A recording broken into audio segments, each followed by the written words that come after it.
gabi sa inyong tanan igsoon, no. Duol kita sa Ginoo kay ingon niya dito sa iyang pulong igsoon, no. Ang kadaugan sa usa ka tawo mao si Jesus Christ. Kay ingon niya dito sa Pilipos kapitulo 1 bersikulo 21, alang kanako ang kadaugan mao si Ginoong Hesukristo.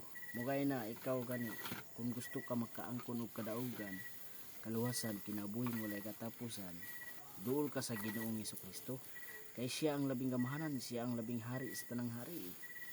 Ingon niya dito sa Luke chapter 1 verse 37, for with God nothing shall be impossible, no. Tanang butang mahimo sa Dios. Mugay na kung mosalig ka, saligi ang Ginoo sa tibok nimo kasing-kasing. Ayaw pagsalig sa kaugaling mo sa labutan, kay kakawangan kay na igsoon.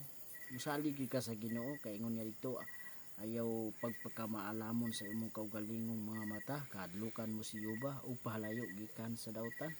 Muna igsoon, mas nindot duol ta sa Ginoo kay siya ang mubag-o nato, siya ang murimay nato. Gamahanan ng Ginoo igsoon. Dinihira ko kutob, God be the glory.